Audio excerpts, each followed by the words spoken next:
Blood trickled down 11-year-old Elijah's face as he clutched his broken nose. The white flight attendant Stacy loomed over him, her finger still pointing accusingly. "Your kind always causes trouble."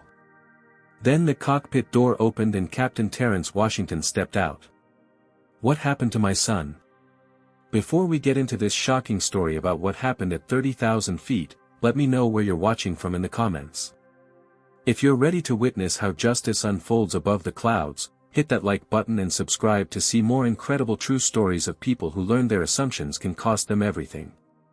Now, let's find out how this flight attendant's world came crashing down when she realized who she had messed with. Elijah Washington fidgeted with excitement as he boarded United Continental Flight 437 to Washington, D.C. At 11 years old, he already had the confident air of a seasoned traveler, his bright brown eyes scanning the cabin with a sense of wonder that had never diminished despite having flown several times before. "First class is to the right, honey," his mother Amira said softly, guiding him with a gentle hand on his shoulder. Amira Washington, a striking woman with a complexion that hinted at her mixed black and Egyptian heritage, checked their boarding passes one more time before steering them toward their assigned seats. As they approached the first-class cabin, a flight attendant with blonde hair pulled into a tight bun glanced up from her clipboard. Her name tag read, Stacy Peterson. She looked at Elijah and his mother, then at their boarding passes, her eyebrows rising slightly. "You're sure you're in first class?" Stacy asked, her tone making it more of a statement than a question. Amira nodded, handing over their documents. "Yes, seats 3A and 3B. Stacy examined the boarding passes longer than necessary before handing them back with a tight smile that didn't reach her eyes. "Very well. Right this way." Elijah didn't notice the subtle tension, too excited about the trip. "Mom, do you think Dad will be waiting at the gate when we land?" he whispered as they settled into their plush seats. "He said he would try his best to meet us," Amira answered carefully. Her eyes betrayed an anxiety that seemed out of place for a routine flight. She and Terrence had been separated for nearly 6 months now, though they were working on reconciliation. This trip was significant, the first time Elijah would see his father in person after 3 long months of video calls. Terrence Washington was a commercial airline pilot for United Continental, recently based in D.C. after a promotion. The distance had strained their marriage, but Terrence's new position as a captain was too significant to pass up. It meant more money for Elijah's education fund and potentially a better future for all of them if they could weather this temporary separation. As other passengers boarded, Stacy moved efficiently through the cabin, helping several white passengers stow their luggage in the overhead compartments. When an older white woman dropped her purse next to Amira's seat, Stacy rushed to assist. Yet when Amira struggled to fit her carry-on into the overhead bin, Stacy walked past without offering help. A younger flight attendant named Miguel Rodriguez noticed this from the other end of the cabin. His forehead creased with concern, but he said nothing, continuing to check that seat belts were fastened properly. "I can help you with that, ma'am," Miguel offered, making his way over to assist Amira. "Thank you," Amira said, flashing him a grateful smile. Stacy Peterson had been with United Continental for 19 years. She came from a wealthy family in Connecticut, had attended private schools, and considered herself colorblind when it came to race.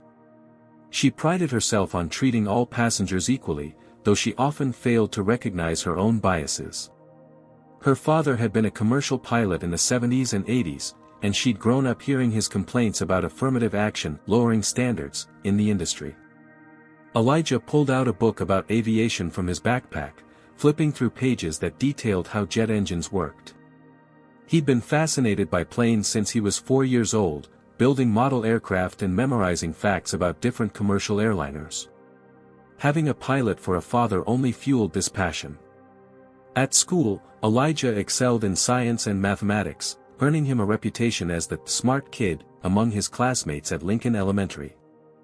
As the plane prepared for takeoff, Elijah looked out the window, imagining his father in the cockpit of a plane just like this one. What he didn't know was that his father was much closer than he thought.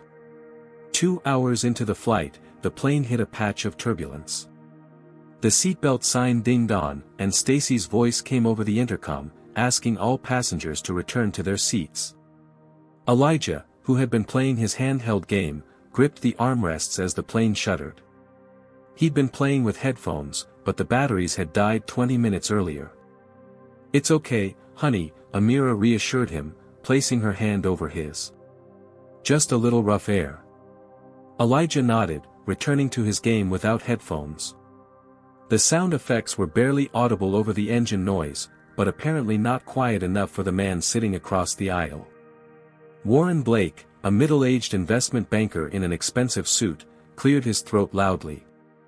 When Elijah didn't look up, Warren pressed the call button. Stacy appeared almost immediately. "How can I help you, sir?" she asked, her voice warm and solicitous. "That noise is quite distracting," Warren said, gesturing toward Elijah. "Could you ask them to turn it down or use headphones? Some of us are trying to work." Stacy turned toward Elijah with a frown. 2 rows ahead, a white child around 13 was watching a tablet without headphones, the sounds of an action movie clearly audible. Stacy ignored this as she approached Elijah. "Excuse me," she said sharply, causing Elijah to jump. "You need to use headphones or turn that off. It's disturbing other passengers." Amira looked up from her magazine. His headphones ran out of batteries. "The sound is barely audible, and that child ahead is playing something much louder." Stacy's lips thinned. "Ma'am, your son's game is disturbing this gentleman's work." "I'm just doing my job." "Your job involves treating all passengers equally," Amira replied evenly, though her eyes flashed with quiet anger. "That includes enforcing rules consistently." Miguel, who was serving drinks nearby, overheard the exchange and felt a knot form in his stomach. He'd seen Stacy interact differently with passengers before, but never so blatantly. He busied himself with his cart, pretending not to hear. "These people just don't know their place anymore," Warren muttered under his breath as Stacy walked away, loud enough for Amira to hear. Elijah turned off his game and slipped it into the seat pocket. "It's okay, Mom," he whispered. "I don't want to cause trouble." Amira's heart clenched at her son's words. At 11, Elijah was already learning to make himself smaller, to avoid drawing attention. It was a lesson she'd never wanted him to learn. "You weren't causing trouble, Elijah," she said firmly. "Never think that standing up for fair treatment is causing trouble." This wasn't the first time Elijah had experienced such treatment. Last semester, his math teacher had accused him of cheating on a test because his score was suspiciously high, despite Elijah consistently being the top student. Amira had needed to meet with the principal, bringing along Elijah's previous test scores and project results before the accusation was withdrawn. When the meal service began, Stacy's differential treatment continued. She served Warren first, engaging in friendly conversation about his business trip. When she reached Elijah and Amira, her demeanor shifted to cool professionalism. "Chicken or pasta?" she asked curtly. "Chicken, please," Elijah answered politely. Stacy placed the meal in front of him without a word and moved on to the next passenger. "Mom," Elijah whispered once Stacy was out of earshot, "why does she seem mad at us? Did we do something wrong?" Amira's heart ached at the genuine confusion in her son's eyes. "No, sweetheart. Some people they have ideas about others based on how they look, not who they are." "You mean because we're black?" "Yes, partly that," Amira confirmed, always honest with her son about the realities he would face. "But you know what? Your dad just got a huge promotion at the airline. He's now a captain." Elijah's eyes widened. "Really? That's awesome. Will we get to see his new uniform?" "I think we might," Amira said with a small smile, keeping to herself the surprise that Terrence was actually piloting this very flight. They had planned it as a special reunion, keeping it secret from Elijah to make the moment even more special when they landed. What neither Amira nor Elijah could have anticipated was that their reunion would happen much sooner, under circumstances none of them would have wished for. 3 hours into the flight, Elijah shifted uncomfortably in his seat. He'd finished the complimentary juice with his meal and now needed to use the bathroom. The first-class lavatory light showed occupied. "I need to go to the bathroom," he whispered to his mother. "The one up here is being used," Amira noted. "Maybe try the ones in economy." Elijah nodded and unbuckled his seatbelt. He made his way down the aisle toward the economy section. As he approached the dividing curtain, Stacy stepped into his path. "Where are you going?" she asked, her tone suggesting he was breaking a rule. "To the bathroom," Elijah replied. "The one up front is occupied." Stacy crossed her arms. "First-class passengers should wait for the first-class lavatory." "But I really need to go," Elijah said, shifting his weight from one foot to another. "It shouldn't be much longer." "Return to your seat, please." Stacy's voice left no room for argument. Reluctantly, Elijah turned back. As he did, he noticed a white boy about his age from the first-class cabin walk past Stacy toward the economy bathrooms without being stopped. "Excuse me," Amira called out, having witnessed the exchange.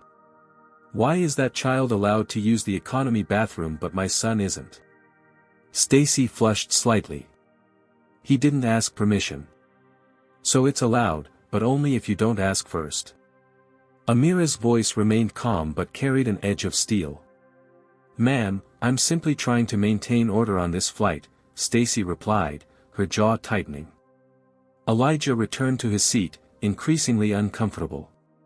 10 minutes passed, and the first-class lavatory remained occupied. He squirmed in his seat. "Mom, I really need to go now," he whispered urgently. Amira stood up. "This is ridiculous. Come on." They walked together to the front, where the lavatory light had finally switched to vacant. As they approached, Warren Blake emerged from the bathroom, his newspaper tucked under his arm. He'd been inside for nearly 20 minutes. Relieved, Elijah rushed forward, accidentally bumping into Warren's shoulder as they passed each other in the narrow aisle. "Watch where you're going, kid." Warren snapped, stumbling dramatically despite the minor contact. "Sorry, sir," Elijah apologized immediately, continuing toward the bathroom. Warren turned to Stacy, who had appeared at the commotion. "That boy just assaulted me," he declared loudly. Stacy's eyes widened. "Are you all right, sir?" "He shoved me," Warren insisted, straightening his jacket with exaggerated motions. Completely unprovoked. From the cabin security cameras that silently recorded all activity on the plane, the truth was clear, a simple, accidental brush of shoulders as Elijah tried to reach the bathroom. But no one mentioned these cameras, and Stacy took Warren's word as gospel. "I saw it," Stacy agreed, though she had only witnessed the aftermath. Completely inappropriate behavior. Miguel, serving drinks nearby, had seen the entire interaction. The bump had been minor, the kind of contact that happened dozens of times on every flight as passengers navigated the narrow confines of the cabin. He wanted to speak up but felt paralyzed by the hierarchy of the airline. Stacy had seniority, and crossing her could jeopardize his still new career. Amira stepped forward, her patience wearing thin. "My son barely touched him. It was an accident, and he apologized immediately." Unknown to the passengers, this wasn't Stacy's first incident involving racial bias. 2 years earlier, she had reported a black businessman for threatening behavior, when he had simply asked for a blanket repeatedly after being ignored. The airline had handled the situation quietly, issuing an apology to the passenger and giving Stacy a warning that never made it into her permanent record. While Elijah was in the bathroom, the tension in the cabin escalated. Warren continued to insist he had been attacked, his voice growing louder. Other passengers began to take notice, some craning their necks to see what was happening. When Elijah emerged from the bathroom, he found himself at the center of a brewing storm. "Young man," Stacy said, her voice carrying through the first-class cabin as Elijah stepped out of the lavatory. "You need to apologize properly to Mr. Blake for pushing him." Elijah looked confused. I already said I was sorry. It was an accident. That's not good enough, Warren interjected. You need to learn some respect.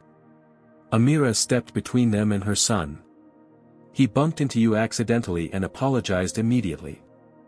What more do you want from an 11-year-old child? Stacy's nostrils flared. Ma'am, we take passenger safety very seriously on this airline. Your son physically contacted another passenger. It was a bump in a narrow aisle, Amira countered, her voice steady despite her rising anger. The kind that happens on every flight. Warren shook his head dismissively. I know these types of kids. No discipline. No respect.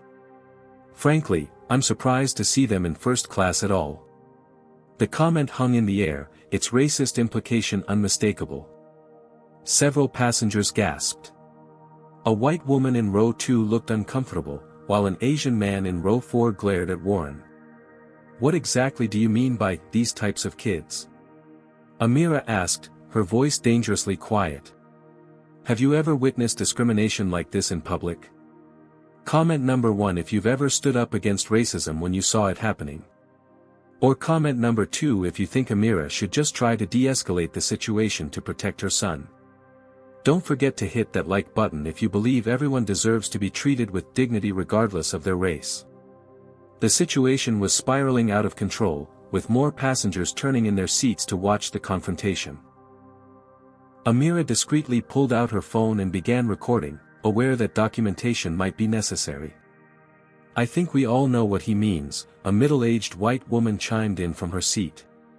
And I don't appreciate this disruption to a peaceful flight. The only people causing a disruption are those making a scene about a child accidentally bumping someone, countered a South Asian man sitting nearby. Stacy raised her hand for silence. If you don't get your son under control, I'll have security meet this plane when we land, she threatened, addressing Amira. Elijah stood frozen, tears welling in his eyes. He'd never been at the center of such hostility before, at least not so openly. My son is perfectly under control, Amira replied, continuing to record. He's standing here quietly while adults make wild accusations about a minor accident. Put that phone away, Stacy demanded, noticing Amira recording. Photography of crew members is against airline policy. Recording incidents for personal safety is not against policy, Amira corrected her, keeping her phone steady. I checked before boarding. Elijah, overwhelmed by the confrontation, tried to explain again. Sir, I really didn't mean to bump you. I just needed to use the bathroom really badly. Warren took a step toward Elijah, causing the boy to flinch. Your kind always have excuses. You need to learn there are consequences for your actions. The phrase, your kind, sent another ripple through the watching passengers. More people began to take out their phones, sensing that something significant was unfolding. Miguel, who had been watching from the galley, finally found his voice. Perhaps we should all stay out of this, Rodriguez, Stacy snapped without looking at him. I'm handling it. She turned back to Elijah and reached for his arm. Young man, I need you to come with me to the back of the plane until we sort this out. Don't touch my son, Amira warned, her maternal instincts flaring. Ma'am, as a flight attendant, I have authority to maintain order on this aircraft, Stacy said, her fingers closing around Elijah's wrist. Elijah, frightened by the escalating situation and the strange woman grabbing him, instinctively pulled back. Mom! What do you think is going to happen next? Will anyone intervene to help Elijah and his mother? And just how will everyone react when they discover who's really flying the plane?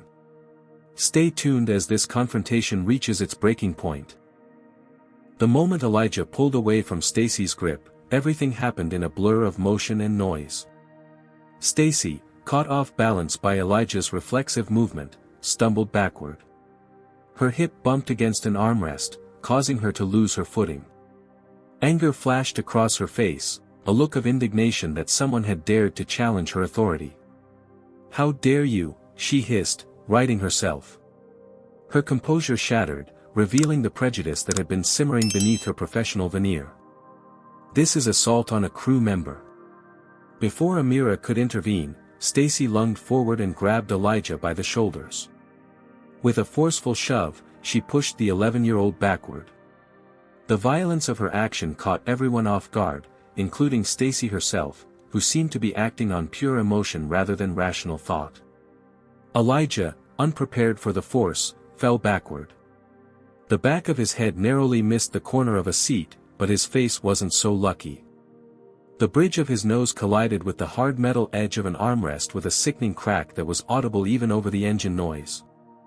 Blood immediately sprouted from Elijah's nostrils, streaming down his face and onto his blue polo shirt.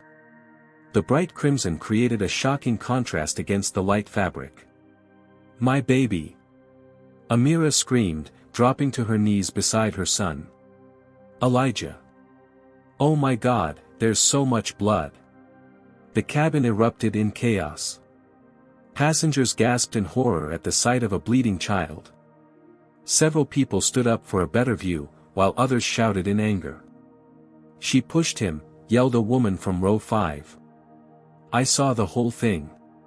"That's assault on a minor," a businessman called out, his own phone now recording the incident. Miguel rushed forward with napkins from his service cart, his face pale with shock. "Let me help.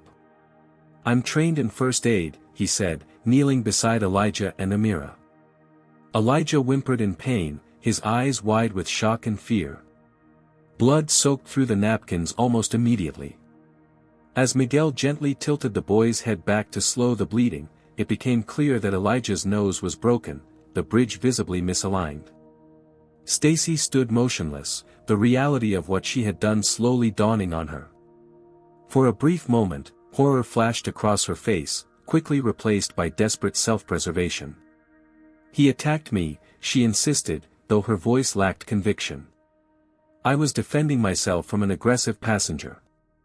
Warren, sensing the situation spiraling beyond what even he had intended, tried to back away. "I had nothing to do with this," he muttered, attempting to return to his seat. "Don't you move," commanded an off-duty police officer who had been sitting in economy. He had come forward when he heard the commotion. "Everyone stay where you are." Amira, her hands covered in her son's blood, looked up at Stacy with a mixture of rage and disbelief. "You broke my son's nose. He's 11 years old, and you assaulted him because of the color of his skin." "That's not true," Stacy protested weakly, but the evidence was literally bleeding before everyone's eyes. Miguel called urgently for the first aid kit, which another flight attendant rushed to bring. "His nose is definitely broken," Miguel confirmed, his training kicking in despite his shock. "We need to stabilize it and stop the bleeding." "I want to speak to the captain right now," Amira demanded, her voice shaking with fury and fear. "Right now." Stacy, desperately trying to regain control of the situation, nodded stiffly. "I'll inform the cockpit of the situation." A hint of smug confidence returned to her expression, as though she believed the captain would automatically take her side. After all, pilots and flight attendants were supposed to present a unified front. She picked up the intercom phone. "Captain, we have a situation in first class. A disruptive minor passenger has injured himself after an altercation. His mother is demanding to speak with you." Through the phone, a deep voice responded, though the passengers couldn't hear the words. Stacy's expression shifted subtly as she listened. "Yes, sir. I followed all protocols." The passenger became physical, and during the scuffle, he was injured. "Security should meet us upon landing." She hung up and turned to Amira with false sympathy. "The co-pilot will be out shortly to assess the situation. Please try to control your son in the meantime." Elijah, still bleeding despite the pressure Miguel was applying, looked up at his mother with tears streaming down his face. "I didn't do anything wrong, Mom," he whispered, his voice nasal and distorted from his injury. "I know, baby. I know," Amira soothed, though her eyes never left Stacy's face. She knew what was coming next, and a small part of her, despite her concern for Elijah, couldn't help but anticipate the reckoning that was about to unfold. The cockpit door opened with a soft hydraulic hiss. The co-pilot, First Officer David Chen, emerged first. His face was professional but concerned as he surveyed the scene before him. He took in the blood-soaked napkins, the weeping child, the defiant flight attendant, and the outraged mother in one quick sweep of his experienced eyes. "What's happening here?" he asked, his voice calm but authoritative. Before Stacy could answer, Amira spoke up. "Your flight attendant just assaulted my 11-year-old son and broke his nose. For no reason other than the color of his skin." "That's not true," Stacy began, stepping toward First Officer Chen. "The boy was being disruptive and became physical when I attempted to." "She's lying," interrupted a passenger, an elderly woman with silver hair. "The child did nothing wrong. He accidentally bumped into that man," she pointed at Warren, "and this woman," she gestured at Stacy, "escalated it until she pushed him." David Chen nodded, his face revealing nothing. "Captain Washington is handling a call with air traffic control. He'll be out in a moment to address this situation." At the mention of the name, Washington, Stacy's expression changed subtly. A flicker of uncertainty crossed her face, but she quickly masked it. "The situation is under control now," Stacy insisted, straightening her uniform. "The boy became agitated and fell during an altercation. I was simply following protocol for disruptive passengers." "That's a lie," shouted another passenger. "She pushed him deliberately." David Chen raised his hands. "Everyone, please remain calm. The captain will." The cockpit door opened again. Captain Terrence Washington stood in the doorway, tall and imposing in his pilot's uniform with 4 gold stripes on each shoulder. His dark skin contrasted with the crisp white of his shirt as he surveyed the cabin with the practiced calm of a man accustomed to handling emergencies. That calm shattered the instant his eyes fell on Elijah's bloodied face. "Elijah." He rushed forward, professional demeanor momentarily forgotten as paternal instinct took over. "Dad?" Elijah's voice was thick with tears and blood, but the recognition and relief in that single word was unmistakable. The color drained from Stacy Peterson's face as the realization hit her. Her gaze darted between the bleeding boy on the floor and the captain kneeling beside him, the family resemblance obvious now that they were side by side. She had assaulted the captain's son. Terrence cradled Elijah's face gently, assessing the damage with a father's concern and a medical first responder's expertise. "What happened?" he demanded, looking up at Amira. Amira, tears streaming down her face, quickly explained the series of events, from the bathroom incident to Warren's accusations to Stacy's escalation and final assault. "She pushed him, Terrence," Amira concluded. "Pushed our son hard enough to break his nose." Captain Washington's jaw tightened as he turned to face Stacy. "Is this true?" he asked, his voice dangerously quiet. "Sir, I didn't know he was your," Stacy began. "That is not what I asked," Terrence cut her off. "Did you push my son? A child under your care as a passenger on this aircraft?" Stacy's mouth opened and closed, no words coming out. The implications of her actions were crashing down around her, not just the assault of a minor, which was serious enough, but the fact that she had assaulted the son of the aircraft's captain, a respected senior pilot with the airline. "I recorded most of it," Amira said, holding up her phone. "From when Warren claimed Elijah assaulted him, to when she threatened to have security meet us at the gate, to when she pushed him." Terrence nodded grimly and turned to David Chen. "First Officer Chen, please take over in the cockpit. Contact operations and inform them we'll need law enforcement to meet us upon arrival. Medical assistance as well." "Yes, Captain," Chen replied, casting one last disgusted look at Stacy before returning to the cockpit. Miguel, still attending to Elijah's injury, spoke up. "Captain Washington, I witnessed everything. She's been targeting your family since they boarded. I should have said something sooner, and I deeply regret that I didn't." Warren Blake, trying to fade into the background, was stopped by several passengers who had formed an impromptu barrier. "You're part of this too," said a tall man in a business suit. "We all heard what you said about these types of kids." Terrence looked around the cabin, noting how many passengers had their phones out, recording. This incident would be impossible to sweep under the rug, even if the airline wanted to, which, given the severity of what had happened, seemed unlikely. "I need to see that video," he said to Amira, who handed him her phone. The footage was damning. It clearly showed Stacy escalating the situation, Warren's racist remarks, and finally, the moment Stacy shoved Elijah with enough force to send him crashing into the armrest.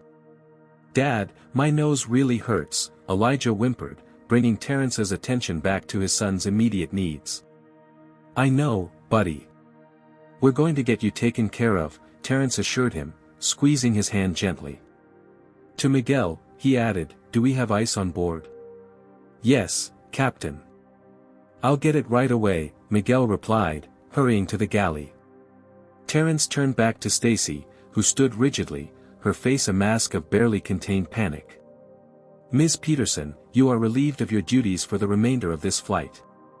Please take a seat in the rear galley.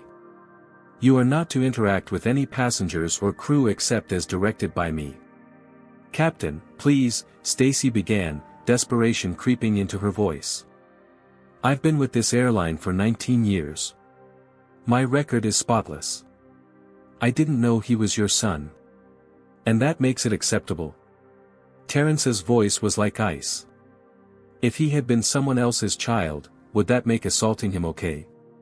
Another flight attendant appeared with the fully stocked first aid kit. Terrence, who had emergency medical training as required for all pilots, carefully examined his son's nose. "It's definitely broken," he confirmed, his professional calm returning as he focused on Elijah's needs. "But it's a clean break. We'll get it properly set when we land." As he worked, Terrence addressed the cabin. "Ladies and gentlemen, I apologize for this disruption to your flight. I want to assure you that this incident will be fully investigated, and appropriate action will be taken. The safety and dignity of all our passengers is our highest priority." Amira caught Terrence's eye, a silent communication passing between them. Despite their separation, in this moment they were united in their concern for their son and their determination to see justice done. "The airline's corporate office has been notified," Terrence continued. "They'll have representatives meeting us when we land." As if on cue, the intercom crackled. "Captain," came First Officer Chen's voice, "operations confirms law enforcement and medical personnel will meet us at Gate C-42. Also, corporate has been informed and is sending representatives." "Thank you, First Officer," Terrence responded, before turning back to Stacy. "Ms. Peterson, this incident has already gone beyond this aircraft. I suggest you consider your next actions very carefully." Stacy finally seemed to grasp the gravity of her situation. She nodded stiffly and allowed another flight attendant to escort her to the rear galley. As Miguel returned with ice wrapped in a cloth napkin, Terrence gently applied it to Elijah's nose. "You're being very brave, son," he said softly. Elijah managed a small smile despite his pain. "I didn't know you were flying the plane, Dad." "It was supposed to be a surprise," Terrence explained, glancing at Amira. "Not quite how I planned our reunion." As the immediate crisis began to stabilize, whispers spread throughout the cabin. Passengers shared videos, compared observations, and expressed their outrage at what they had witnessed. The story was already spreading beyond the confines of the aircraft, as those with in-flight Wi-Fi posted snippets of video to social media. By the time Flight 437 began its descent into Washington, D.C., #United Assault was trending nationwide. Dr. Priya Sharma, a neurologist traveling in business class, had come forward after hearing about the incident. She knelt beside Elijah, her experienced hands gently examining his injury while Terrence held his son's hand. "The break is clean," she confirmed, echoing Terrence's earlier assessment. "It should heal well with proper treatment, but he'll need X-rays to confirm there's no displacement that needs surgical correction." Elijah winced as she carefully cleaned away some of the dried blood. The bleeding had mostly stopped, but his nose was swelling dramatically, and bruising had begun to spread beneath both eyes, the beginning of what would become two black eyes. "Thank you, Doctor," Terrence said gratefully. "Captain Washington," Miguel approached hesitantly. "Operations is requesting an update on the situation for their report." Terrence nodded, his jaw set. "Tell them I'm making an in-flight report now and will submit a formal statement upon landing. Inform them that I've relieved Flight Attendant Peterson of duty and that passengers have video evidence of the assault." As Miguel returned to the communications panel, Terrence stepped away from Elijah momentarily, pulling his phone from his pocket. He quickly typed out an email to the airline's chief operations officer, copying the head of human resources and the general counsel. The subject line read, "Incident report, crew member assault on minor passenger." Meanwhile, Amira was speaking quietly with Elijah, stroking his hair and keeping him calm. Despite the pain and trauma, the boy seemed to have rallied somewhat since his father's appearance. "Mom, everyone's looking at us," Elijah whispered, suddenly self-conscious about being the center of attention. "Let them look," Amira replied softly. "You've done nothing wrong." "Nothing." Terrence returned to his son's side, having completed his communication with the airline's corporate office. "I need to return to the cockpit for landing," he said, squeezing Elijah's shoulder gently. "First Officer Chen is perfectly capable, but regulations require me to be at the controls. Dr. Sharma will stay with you, and I'll be back the moment we're on the ground." Elijah nodded bravely. "Go fly the plane, Dad." Before heading back to the cockpit, Terrence addressed the cabin. "Ladies and gentlemen, as you've witnessed, we've had a serious incident on our flight today. I want to thank you for your patience and cooperation during this difficult situation. We'll be beginning our descent into Washington, D.C. shortly. Upon landing, I ask that you remain seated until law enforcement boards to take statements from witnesses." He paused, his professional demeanor momentarily giving way to the anger and pain of a father whose child had been harmed. "What happened today goes against everything our airline stands for. I assure you that this incident will be fully investigated, and appropriate action will be taken." In the rear galley, Stacy sat in isolated shock, the reality of her actions and their consequences beginning to sink in. Her 19-year career was almost certainly over. Beyond that, she was facing potential assault charges, civil liability, and the public shame that would come with being identified as the flight attendant who broke a black child's nose in a racist rage. Stacy had always considered herself one of the good ones. She had black colleagues she was friendly with, had once dated a Hispanic man, and had never used racial slurs. In her mind, these facts made her immune to accusations of racism. Yet in a moment of stress and authority challenged, her true feelings had erupted to the surface, witnessed by a plane full of passengers with recording devices. Warren Blake was facing his own reckoning. Several passengers had moved to ensure he couldn't leave his seat, and the off-duty police officer had taken his information for the report that would be filed upon landing. "You're just as guilty," a woman told him coldly.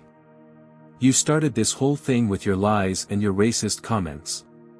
Warren's face had gone from red with indignation to pale with the dawning realization that his actions had consequences. His company had a zero-tolerance policy for discriminatory behavior, and his face and name would soon be all over social media. In the cockpit, Terrence conducted the pre-landing checklist with First Officer Chen with methodical precision, his training allowing him to compartmentalize his emotions to focus on the immediate task of safely landing the aircraft. "David," he said quietly as they began their descent, "thank you for how you handled yourself out there." "Just doing my job, Captain," Chen replied. "For what it's worth, I'm sorry about what happened to your son. It was completely unacceptable." Terrence nodded, his hands steady on the controls despite the turmoil inside. "We'll be on the ground soon," he said, more to himself than to his co-pilot. In first class, passengers had formed an unofficial support network around Amira and Elijah. Some offered tissues and water, others shared their videos to ensure Amira had multiple angles of the incident documented, and still others simply expressed their outrage and support. "I've tweeted the video," a young woman informed Amira. It's already being shared thousands of times. The airline won't be able to sweep this under the rug. Amira nodded gratefully, though her focus remained primarily on Elijah. "How are you doing, sweetheart?" she asked, noticing him wince as the plane began to descend, the changing cabin pressure causing additional pain in his injured nose. "It hurts when the air gets different," he admitted. Dr. Sharma showed him how to pinch his nostrils gently and swallow to equalize the pressure. "It will help a little," she explained. "We'll get you proper pain medication once we're on the ground." Miguel approached with a small plastic bag filled with ice wrapped in a napkin. "Fresh ice for his nose," he offered, then added in a lower voice to Amira, "I've been documenting everything since boarding. The way she treated you both from the beginning. I should have reported it immediately. I'm so sorry." "You're helping now," Amira assured him. "That's what matters." As the plane descended through the clouds toward Reagan National Airport, news of the incident had already reached the ground. Airline executives were being pulled from meetings, public relations teams were drafting statements, and social media was ablaze with partial videos and outraged commentary. By the time the wheels touched down on runway 19, there were already reporters heading to the terminal, alerted by the viral video spreading across the internet. The airline's CEO had issued an emergency statement condemning the incident and promising a full investigation. "Ladies and gentlemen, welcome to Reagan National Airport," Terrence's voice came over the intercom, professionally steady despite everything. "Local time is 4:17 p.m. Please remain seated with your seatbelts fastened until we reach the gate and the seatbelt sign has been turned off. As I mentioned earlier, law enforcement officers will be boarding the aircraft to address the incident that occurred during our flight. We ask for your continued patience and cooperation." As the aircraft taxied to the gate, Amira held Elijah's hand tightly. Despite the trauma they had experienced, there was a sense of vindication in knowing that, this time, the perpetrator would face consequences. Too often, incidents like this were dismissed, minimized, or simply not believed. But with dozens of witnesses and multiple video recordings, there would be no denying what had happened today. The plane came to a stop at the gate, and through the windows, passengers could see police vehicles, an ambulance, and several people in suits who were presumably airline executives. Captain Washington's voice came over the intercom one final time. "Ladies and gentlemen, law enforcement is now boarding. Please remain seated. Medical personnel will attend to my son first, then officers will begin taking statements from witnesses." As the cabin door opened, the real-world consequences of Stacy Peterson's actions were about to begin. The aircraft door opened with a hydraulic hiss, and immediately, paramedics boarded with a medical kit and a child-sized stretcher. They moved efficiently to where Elijah sat, following the flight attendant's directions to first class. "Hello there," the female paramedic said, kneeling to Elijah's eye level. "My name's Sarah. Can you tell me yours?" "Elijah Washington," he replied, his voice still nasal from the injury. "We're going to take good care of you, Elijah," she assured him, gently examining his nose. "On a scale of 1 to 10, how much does it hurt right now?" "Maybe a 7, Elijah answered bravely, though his eyes suggested the pain was worse. As the paramedics began their assessment, 4 police officers boarded, followed by 3 people in suits who identified themselves as airline executives. The lead officer, a tall black woman with lieutenant stripes on her uniform, surveyed the scene with practiced efficiency. "I'm Lieutenant Jackson," she announced to the cabin. "We've been informed of a serious incident on this flight involving assault on a minor. We'll be taking statements from witnesses and reviewing any video evidence." Captain Washington emerged from the cockpit, his presence commanding immediate attention. He crossed directly to where the paramedics were attending to Elijah. "How is he?" Terrence asked, professional demeanor still in place despite the circumstances. "Definite nasal fracture," the male paramedic confirmed. "No signs of concussion, but we'll want to get him to the hospital for X-rays and proper setting of the nose." Terrence nodded grimly before turning to Lieutenant Jackson. "Lieutenant, I'm Captain Terrence Washington, pilot in command of this flight and," his voice softened slightly, Elijah's father. Lieutenant Jackson's eyebrows rose slightly at this information, though she maintained her professional composure. Captain Washington, I understand this is a difficult position for you. We'll need your statement as both the commanding officer of this flight and as the parent of the victim. Of course, Terrence agreed. I've already filed an initial incident report with the airline. Flight Attendant Peterson is currently in the rear galley, where I instructed her to remain after relieving her of duty. One of the airline executives, a woman in her 50s with a silver bob haircut, stepped forward. Captain Washington, I'm Patricia Reynolds, Chief of Operations. On behalf of the airline, I want to express our deep regret for what happened to your son. I assure you this incident will be thoroughly investigated.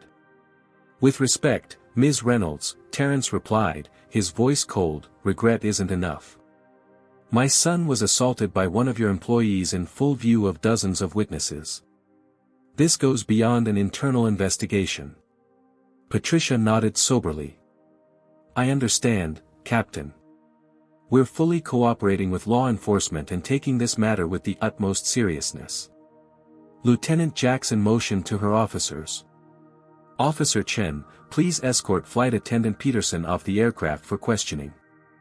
Officer Diaz, begin taking witness statements, starting with those closest to the incident. Officer Rodriguez, secure any video evidence from passengers willing to share it. As Officer Chen moved toward the rear galley, Stacy Peterson emerged, her face ashen. She had removed her airline wings and name tag, as if already accepting the end of her career. When she saw the police officer approaching, her composure cracked slightly, her hands beginning to shake. Ma'am, I need you to come with me, Officer Chen said firmly. Am I under arrest? Stacy asked, her voice barely audible. At this time, we're detaining you for questioning regarding an alleged assault on a minor, Officer Chen replied, reciting her rights as they moved toward the exit. Meanwhile, Warren Blake was attempting to blend in with the other passengers preparing to deplane, edging slowly toward the exit. Sir, Officer Diaz called out, having been alerted by several passengers. I need you to remain on board for questioning. Multiple witnesses have identified you as being involved in the incident.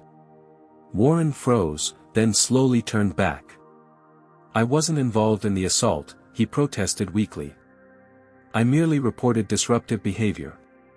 According to multiple witnesses, you made false accusations against the minor and contributed to escalating the situation with racially charged language, Officer Diaz countered, gesturing for Warren to take a seat. We'll need your statement.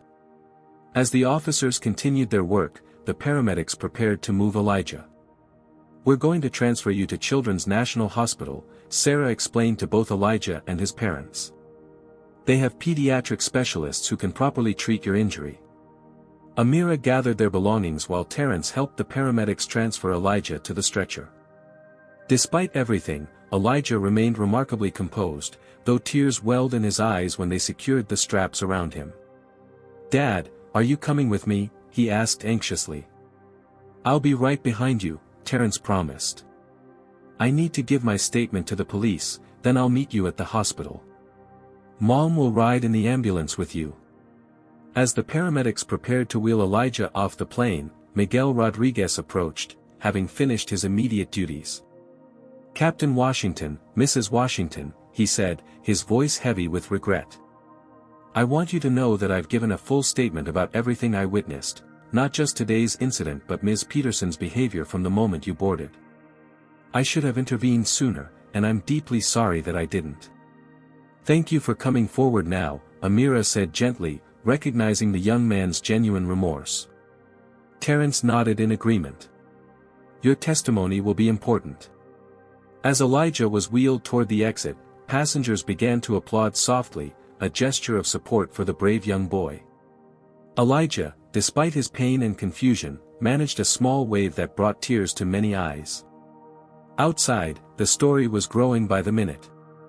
The hashtag Justice for Elijah was trending nationally, with millions of shares across platforms. News vans had already arrived at the airport, and reporters were stationed at the terminal exits, hoping to catch footage or statements from those involved. The airline's PR team was in crisis mode, drafting statements and preparing for the inevitable media storm. The CEO had already called an emergency board meeting to address the situation and the company's response. Back on the plane, Lieutenant Jackson was reviewing the video evidence provided by passengers. The footage was damning, clearly showing Stacy's aggressive actions and the racial undertones of the entire incident. "Captain Washington," Lieutenant Jackson said after viewing several clips, "based on the evidence I've seen, we'll be arresting Ms. Peterson for assault on a minor. Mr. Blake will also be brought in for questioning regarding his role in instigating the incident." Terrence nodded grimly. "Thank you, Lieutenant. I appreciate your thoroughness." As the remaining passengers began to deplane, many stopped to offer words of support to Terrence. "Your son was so brave," said an elderly woman, patting his arm. "You should be proud." "I am," Terrence replied softly. "More than I can say." Once the cabin had emptied, Terrence completed his final duties as captain, securing the aircraft and filing his post-flight report. Throughout it all, he maintained his professional demeanor, though those who knew him well could see the emotional toll the day had taken. Before leaving the cockpit for the last time, First Officer Chen stopped him with a hand on his shoulder. "Terrence," he said, dropping formalities now that they were alone, "I've been flying with you for 3 years. You're the best captain I know, and today proved why. The way you handled this situation, balancing your duty as a pilot with your love as a father, it was remarkable." Terrence's composure finally cracked, just slightly. "Thank you, David. That means a lot." As he walked through the empty cabin toward the exit, Terrence's phone buzzed with a text from Amira, "At hospital now. Doctor says nose will need to be reset. He's asking for you." With a deep breath, Captain Washington stepped off the aircraft, leaving behind the confined space where prejudice had reared its ugly head, and stepping into a world where justice might finally be within reach. 1 month later, Terrence and Amira Washington sat side by side in the imposing boardroom of United Continental Airlines headquarters. Sunlight streamed through floor-to-ceiling windows, illuminating the tense faces of airline executives gathered for what promised to be a pivotal hearing. Elijah was not present. They had agreed he had been through enough trauma already. Instead, he was spending the day with his grandmother, a welcome respite from the media attention that had followed their family since the incident. Patricia Reynolds, the chief of operations, entered the room followed by the airline CEO, James Harrison, and several board members. The atmosphere was solemn as they took their seats across from the Washingtons. "Thank you both for coming today," Harrison began, his tone measured. "First, let me express again our profound regret for what happened to your son. There is no excuse for such behavior from any employee of this airline." Terrence nodded, his expression giving away nothing. Over the past month, he had maintained a dignified silence in public, letting the facts and evidence speak for themselves. In private, however, he had been a force of nature, advocating tirelessly for justice not just for Elijah, but for systematic changes within the airline industry. "We've concluded our internal investigation," Reynolds continued, opening a folder before her. "Based on our findings and the overwhelming evidence provided by passengers and crew, Stacy Peterson has been terminated from employment with United Continental, effective immediately." This came as no surprise. Stacy had been on administrative leave since the incident, though leave was a formality. Everyone knew she would never work for the airline again. What was less certain was how the airline would handle the broader issues the incident had exposed. Additionally, Harrison added, "Ms. Peterson is facing criminal charges of assault on a minor. The district attorney has indicated they intend to pursue this as a hate crime, given the clear racial motivation behind her actions." Amira squeezed Terrence's hand under the table. The criminal case was proceeding, with a trial date set for 3 months from now. The evidence against Stacy was overwhelming, with multiple videos capturing her assault on Elijah and her racist remarks. Warren Blake had not escaped consequences either. After attempting to downplay his role in the incident, he had been confronted with video evidence of his racist comments and false accusations. He was currently facing charges of filing a false report and had been terminated from his position at his investment firm when the videos went viral. His reputation was in tatters, his name forever linked to the incident that had sparked national outrage. What about Miguel Rodriguez? Terrence asked, thinking of the young flight attendant who had eventually stood up and provided crucial testimony. Reynolds nodded, acknowledging the question. Mr. Rodriguez has been commended for his eventual intervention and honest testimony. He's been promoted to lead flight attendant and is now involved in our new anti-bias training program. This news brought a small smile to Terrence's face. Miguel had visited Elijah in the hospital, bringing a model airplane kit as a gift and apologizing again for not intervening sooner. The young man had been consumed with guilt, though Elijah, with the remarkable capacity for forgiveness that children often possess, had readily accepted his apology. That brings us to the changes we're implementing company-wide, Harrison continued.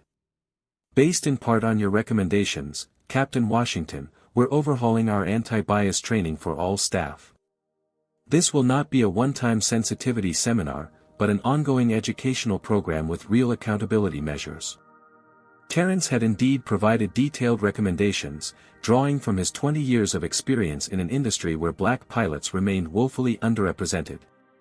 Only 2% of commercial airline pilots were black, a statistic that had hardly changed since he began his career. Furthermore, Reynolds added, we're implementing a zero-tolerance policy for discriminatory behavior, with clear reporting procedures that protect those who speak up.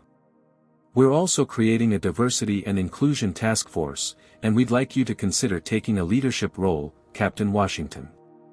Terrence exchanged a glance with Amira before responding. I appreciate the offer, Ms. Reynolds. I'll need to consider it carefully. My priority right now is my son's recovery and well-being. Elijah's physical recovery had progressed well. The fracture had been cleanly set at Children's National Hospital, and the swelling had subsided over the weeks that followed. The psychological wounds, however, were taking longer to heal. Elijah had experienced nightmares and anxiety, particularly in crowded public spaces. He was working with a child psychologist who specialized in trauma and racial identity, helping him process what had happened while building his resilience and self-esteem. We understand completely, Harrison assured him. The offer remains open. Amira, who had remained largely silent until now, spoke up. What about the foundation? Has the board reached a decision? Harrison's face softened slightly. Yes, Mrs. Washington. The board has unanimously approved the establishment of the Elijah Washington Aviation Scholarship. It will provide funding and mentorship for minority students interested in careers as pilots, flight attendants, air traffic controllers, or in aviation maintenance. This had been one of Terrence's key demands, not financial compensation for their family, though that had been offered and accepted, but a commitment to structural change that would open doors for other children who looked like Elijah. The initial funding will be $20 million over 10 years, Harrison continued. And we'd like Elijah to be involved in awarding the first scholarships, if you think that would be appropriate. Terrence felt a swell of emotion at the thought of his son, who had experienced such cruelty, being able to help other children achieve their dreams. I think he would like that very much, he said, his voice slightly rough. Aviation has been his passion since he was 4 years old. Even after everything that happened, he still wants to be a pilot someday. The meeting continued for another hour, discussing details of the scholarship program and additional changes the airline was implementing. When it concluded, Terrence and Amira stepped out of the headquarters building into the bright spring sunshine, both feeling a sense of cautious hope. Do you think it will make a difference? Amira asked as they walked toward their car. All these programs and policies? Terrence considered the question carefully. It's a start, he finally said. Real change takes time and sustained effort. But at least they're acknowledging the problem and taking concrete steps. That's more than many companies do. Later that afternoon, they picked up Elijah from his grandmother's house. He ran to greet them, his face lighting up at the sight of his parents. The bruising around his eyes had faded completely, and while his nose would always bear a slight bump from the break, it had healed remarkably well. "How did the meeting go?" he asked eagerly as they drove home. Terence smiled at his son in the rearview mirror. "Very well. They're starting a scholarship in your name to help kids who want to become pilots." Elijah's eyes widened. "Really? That's awesome." "And," Amira added, turning in her seat to face him, "they want you to help give out the first scholarships." "Like, on stage and everything?" Elijah asked, a mixture of excitement and nervousness in his voice. "If you want to," Terence assured him. "It's completely up to you." Elijah thought about it for a moment. "I think I'd like that," he decided. Maybe it would help other kids know they can be pilots too, even if someone tells them they can't. Terence felt a surge of pride at his son's words. Despite the trauma he had experienced, Elijah's spirit remained unbroken, his sense of justice and desire to help others intact. The following week, Elijah returned to school. His classmates had been told about the incident, and his teacher had used it as an opportunity for age-appropriate discussions about bias and standing up against injustice. To Elijah's surprise, he was welcomed back as something of a hero. "You stood up to that mean lady," his friend Marcus said during recess. "That was really brave." Elijah shrugged, still uncomfortable with the attention. "I was just trying to use the bathroom," he said. "I didn't do anything special." But his experience had changed him in subtle ways. He was more aware now of the realities of racism, but also of the power of solidarity. He had witnessed not just cruelty but also the many passengers and crew members who had stood up for him, recorded evidence, and insisted on justice. 3 months after the incident, Elijah stood before an assembly at his school. The principal had invited Terence to speak about careers in aviation, and Elijah had asked to introduce his father. Though nervous, he stepped up to the microphone with determination. "My dad is a captain for United Continental Airlines," he began, his voice gaining strength as he spoke. "He flies big planes all over the world. I want to be a pilot too someday." He paused, looking out at the sea of young faces before him. "A few months ago, something bad happened to me because of the color of my skin. It was scary and it hurt, but I learned something important. I learned that for every person who wants to knock you down, there are more people who will help you stand up again." Terence and Amira, watching from the side of the stage, felt their eyes fill with tears. "My dad taught me that sometimes you have to go through turbulence before you can soar above the clouds," Elijah continued. "And that's what I'm going to do. I'm going to soar." As Elijah introduced his father to enthusiastic applause, Terence reflected on the journey they had taken as a family. The incident had been traumatic, but it had also brought them closer together. He and Amira had reconciled, realizing that the distance that had grown between them paled in comparison to their shared love for their son and their commitment to his well-being. The airline industry still had a long way to go in terms of diversity and inclusion, but Terence was now in a position to help drive that change.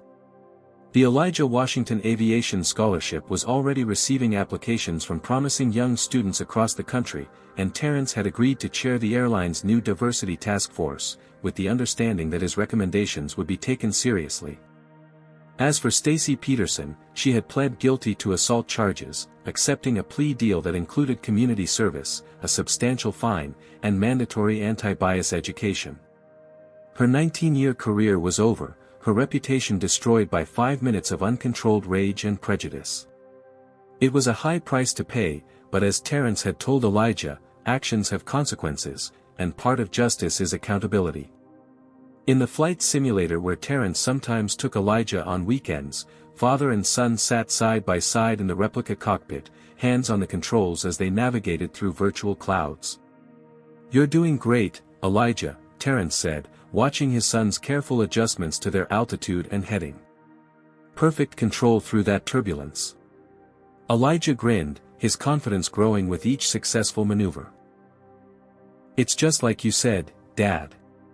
Sometimes you have to go through turbulence before you can soar above the clouds." This powerful story reminds us that racism still exists in everyday interactions, even in places we least expect it. What happened to Elijah demonstrates how quickly prejudice can escalate from subtle microaggressions to physical violence when left unchallenged. But more importantly, it shows that speaking truth to power can create meaningful change. The Washington family's response teaches us several crucial lessons. First, documentation matters. Amira's quick thinking to record the incident provided irrefutable evidence. Second, accountability must happen at both individual and systemic levels. While Stacy faced personal consequences, the airline's implementation of new policies and the scholarship program addressed the deeper problems. Elijah's journey reveals that healing from racial trauma requires both justice and community support. The passengers who stood up for him, Miguel finding his courage to speak the truth, and the airline ultimately taking responsibility all contributed to Elijah's ability to maintain his dreams despite what happened. Perhaps most importantly, this story shows that one incident, handled with dignity and determination, can become a catalyst for wider change, touching many lives beyond those directly involved. What moment in this story impacted you the most? Was it Stacy's shocking violence, Captain Washington's discovery of what happened to his son, or Elijah's powerful speech at the end? Comment below with your thoughts. If you believe in standing up against discrimination and creating positive change, please hit that like button and subscribe to our channel for more stories of courage and justice. Share this video with someone who needs to see how speaking up against racism can make a real difference. Thank you for joining this important conversation, and remember, sometimes you have to go through turbulence before you can soar above the clouds.